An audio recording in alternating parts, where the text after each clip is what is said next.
Greater హైదరాబాద్ను mega హైదరాబాద్గా అంటే mega సిటీగా మలచడానికి రాష్ట్ర ప్రభుత్వం చర్యలు చేపట్టింది.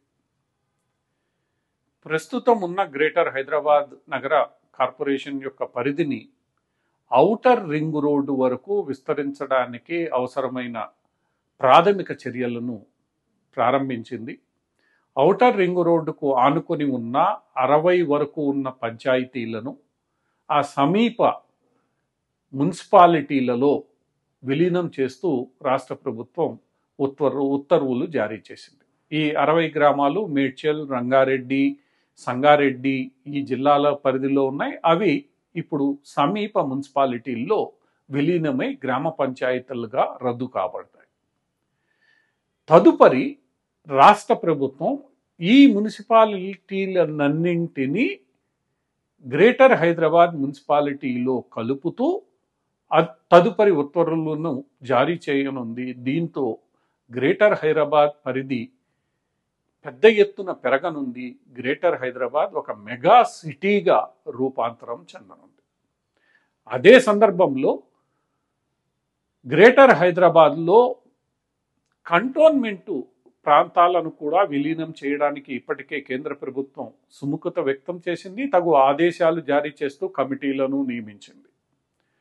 సో ఈ కంటోన్మెంట్ ప్రాంతం కూడా త్వరలో గ్రేటర్ హైదరాబాద్లో విలీనం కానుంది. ఈ విలీన ప్రక్రియలన్నీ రాష్ట్ర ప్రభుత్వం రాబోయే 6 నెలల కాలంలో పూర్తి చేసే అవకాశం ఉంది. ఈ ప్రక్రియ పూర్తయితే గ్రేటర్ హైదరాబాద్ ఒక అతిపెద్ద నగరంగా, భారతదేశంలోనే ఒక అతిపెద్ద నగరంగా ఏర్పడే అవకాశం ఉంది. ఒక మెగా సిటీగా గ్రేటర్ హైదరాబాద్ రూపాంతరం చెందే అవకాశం ఉంది. ఇప్పటికే ముఖ్యమంత్రి రేవంత్ రెడ్డి 4th సిటీ ప్రతిపాదనను తీసుకొని వచ్చారు. ఇవన్నీ కలుపుకుంటే గ్రేటర్ హైదరాబాద్ పరిధి చాలా, అంటే ఒక రకంగా చెప్పాలి అనంటే మన ఢిల్లీ ఎన్సీఆర్ రీజియన్ స్థాయిలో ఈ గ్రేటర్ హైదరాబాద్ పరిధి ఉండబోతోంది. ఒక మహానగరంగా, మహానగరంగా, ప్రపంచ స్థాయి మహానగరాలకు ధీటుగా గ్రేటర్ హైదరాబాద్ వైశాల్యంలో, జనాభాలోనూ పరిగణించబడుతుంది.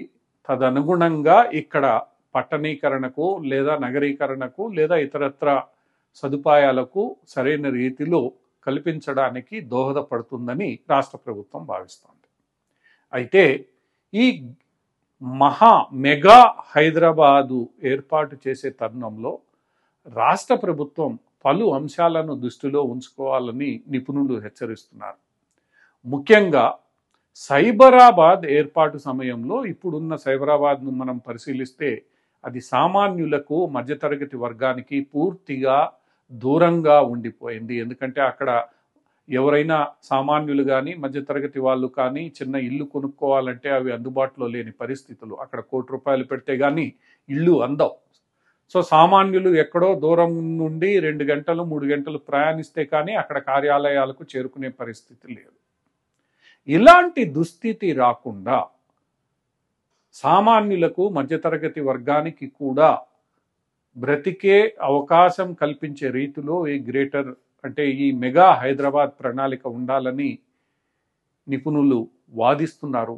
దీంతో పాటు ఇప్పుడు మన కళ్ళ ముందున్న వరదలు, డ్రైనేజ్ సిస్టమ్స్, మంచినీటి సరఫరా, రహదారుల వ్యవస్థ ఇవన్నింటినీ కూడా తగు జాగ్రత్తగా ప్రణాళికాబద్ధంగా చేయకపోతే మాత్రం మరో పాత బస్తీనో లేదా ఇటీవల కాలంలో మునిగిపోతున్న చెన్నై నగరం, బెంగళూరు నగరం లాగా హైదరాబాద్ తయారవడం తప్ప మరొకటి ఉండదని వీరు హెచ్చరిస్తున్నారు.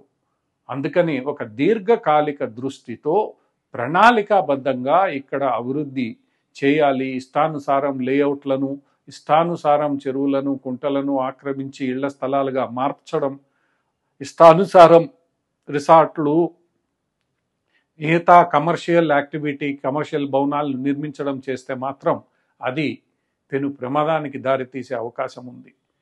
సో ఈ అన్నింటినీ గుర్తుపెట్టుకొని వీటన్నింటినీ ఈ మొత్తం ప్రణాళికలో ఇన్కార్పొరేట్ చేస్తూ మెగా సిటీని రూపొందించగలిగితే అది ఇప్పటికే మోస్ట్ లివబుల్ సిటీగా హైదరాబాదుకు ఉన్న పేరు మరింత మంచిగా ప్రపంచవ్యాప్తంగా ప్రపంచ ప్రజల దృష్టిని ఆకర్షించే అవకాశం ఉంది. తదనుగుణంగా పెట్టుబడులు కూడా హైదరాబాద్ నగరానికి వచ్చే అవకాశం ఉంది. ఉపాధి అవకాశాలు మెరుగుపడతాయి. ఈ విషయాలను రాష్ట్ర ప్రభుత్వం, ముఖ్యమంత్రి జాగ్రత్తగా గమనించి దృష్టిలో పెట్టుకొని తగిన ప్రణాళికలు రూపొందించాలి. కేవలం విజన్గా అన్నింటినీ కలిపి ఉత్తర్వులు ఇవ్వడమే కాదు, జాగ్రత్తగా దీన్ని భవిష్యత్తు అవసరాల దృష్ట్యా అభివృద్ధి పదాన నడిపేలా తగు ప్రణాళికలు చేయాలని నిపుణులు సూచిస్తున్నారు.